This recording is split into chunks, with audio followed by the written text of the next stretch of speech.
اعوذ باللہ من الشیطان الرجیم بسم اللہ الرحمن الرحیم اللہم صلی علی سیدنا محمد النبی الامی الشفیع المصطفیٰ وعلی آلہ وصحبہ وولدہ الشیخ عبد القادر الجلی برحمتک یا ارحم الراحمین والحمدللہ رب العالمین۔ میرے عزیزوں، میرے دوستوں، میرے بھائیوں،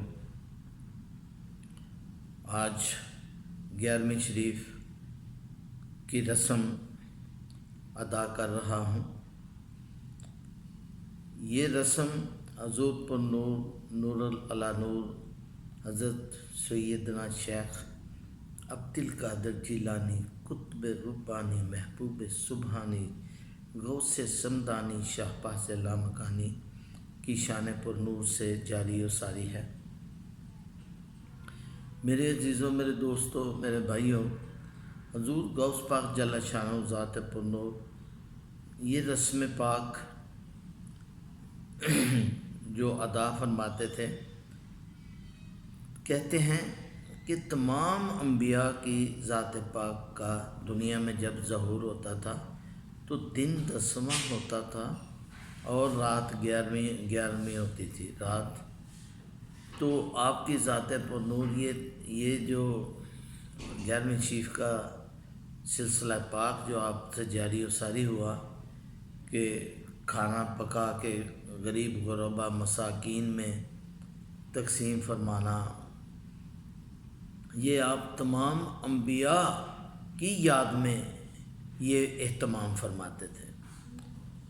میرے دوستو، حیرت مجھے اس بات کے اوپر ہے کہ یہ جو اہل وہاب ہیں، ان کو میں نے اپنے شہر میں اپنے گلی محلے میں دیکھا ہے کہ یہ اپنے بیٹے بیٹیوں کی شادی کی بات پر اٹھاتے ہیں، لیکن ان کو ذات حق کے دیے ہوئے میں سے اس کی راہ میں غریب غربا کے اوپر خرچ کرتے ہوئے موت پڑتی ہے۔ یہ عیاشیوں اور بدماشیوں میں تو لاکھوں لٹانا فخر سمجھتے ہیں، لیکن دیکھیں، غور کرنے کی بات ہے کہ جب ہمارے پاس کچھ نہیں ہوتا تو ہم کیا دعائیں مانگتے ہیں؟ اللہ تعالیٰ سے رزق کی فراگی کی دعائیں مانگتے ہیں، اور جب اللہ تعالیٰ کی ذات پاک رزق میں فراوانی عطا فرماتے ہیں تو پھر اسے ہم اپنی کوشش، اپنی محنت، اپنی انتھک مشکلات سے وابستہ کر کے تو کہتے ہیں جی ہم نے یہ سب کچھ کمایا ہے۔ تو میرے عزیزوں، میرے دوستوں، کلام پاک میں متعدد مقامات پر ذکر ہے کہ تم اللہ تعالیٰ کے دیے ہوئے میں سے اس کی راہ میں خرچ کرو۔ تو جب ہمارے پاس کچھ نہیں ہوتا اس وقت ہم پکارتے ہیں اپنے خالق و مالک کو، تو جب ہمیں مل جاتا ہے تو پھر اسے ہم اپنی عقل، فکر، کوشش اور انتھک محنت سے وابستہ کرتے ہیں۔ تو جو لوگ بد عقیدہ ہیں وہ یہ جان لیں کہ ہم جو یہ رسم ادا کرتے ہیں اس ذات مطلق کے عطا کردہ رزق میں سے اسی کا نام پر نور اس رزق کے اوپر پڑا جاتا ہے۔ اب مجھے کوئی بتائے کہ جو ختم شریف ہے وہ چاروں کل شریف پڑھے جاتے ہیں، ان کل شریف میں کس کا ذکر ہے؟ سورہ فاتحہ پڑھی جاتی ہے، اس میں کس کا ذکر ہے؟ الف لام میم ذالک الکتاب لا ریب فیہ پڑھی جاتی ہے، وہ کس کا ذکر ہے؟ وہ کس کا کلام ہے؟ کیا کسی بندے کا کلام ہے؟ تو ساری جتنی بھی یہ ذات پاک کے کلام پاک میں سے یہ آیات مبارکہ پڑھی جاتی ہیں، تو ان کو یہ باطل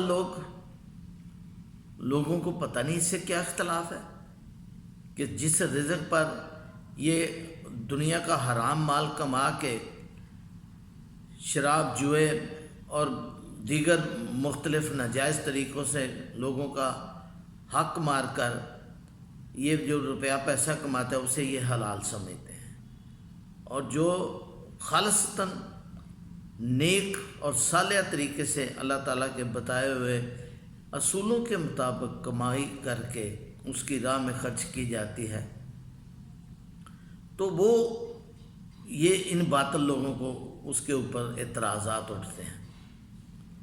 تو ہمیں ان باطل لوگوں سے کوئی سروکار نہیں ہے۔ ہم جو کچھ کرتے ہیں، جو رزق ہے وہ رزق حلال کمائی سے ہوتا ہے، اور وہ غریب غربا مساکین کو کھلانا کوئی گناہ نہیں ہے جو ان کو موت پڑتی ہے۔ تو میرے عزیزوں، میرے دوستوں، میرے بھائیوں، جتنے بھی ہم خیال ہیں، ہمیں اپنی رسومات کو جاری ساری رکھنا ہے۔ ہمیں ان باطل لوگوں سے کوئی سروکار نہیں ہے، یہ جہنم واصل ہوں، ہمیں ان سے کوئی واسطہ نہیں ہے۔ ہمارا اپنا کچھ بھی نہیں ہے، نہ یہ تن من ہمارا ہے، اور نہ ہی باطن میں تو اللہ تعالیٰ کے ڈیرے ہیں، اللہ تعالیٰ نے اپنی روح پھونکی ہے۔ تو نہ یہ اسم و جسم ہمارا ہے، اور نہ ہی باطن میں ذات پاک کی شان پر نور کے سوا کوئی اور ہے۔ ہمارا اپنا کچھ بھی نہیں ہے۔ یہ سب جو کچھ ہے، جو کچھ آپ کے سامنے یہ شکل اظہار کر رہی ہے، یہ بھی ذات پاک کی خاص الخاص عطا کے ساتھ آپ کی خدمت میں یہ چند الفاظ جو ہے یہ میں پیش کر رہا ہوں۔ ایک دوست ہیں، انہوں نے فرمائش کی تھی کہ اس کے اوپر تھوڑا سا پلیز ہمیں بتا دیجئے، تاکہ ہم سے بعض دفعہ کچھ لوگ ایسے سوالات کرتے ہیں، تو ان کو بتا دیجئے کہ ہم جو کچھ کرتے ہیں اللہ تعالیٰ کی ذات پاک کے عطا کردہ پاک رزق سے کرتے ہیں، اور اسی کے بندوں کو کھلاتے ہیں وہ رزق، اور اس رزق کے اوپر جو کلام پڑھا جاتا ہے وہ سارا کلام پاک میں سے ہے، اللہ تعالیٰ کا ذکر فکر ہے اس میں۔ تو میرے عزیزوں، میرے دوستوں، یہاں پر میں اس پوسٹ کو ختم کرتا ہوں۔ جن کو سمجھ آنی ہے ان کو آ جائے گی، نہیں جن کو آنی وہ ازلی و ابدی بدکار لوگ ہیں۔ میرے عزیزوں، اللہ حافظ۔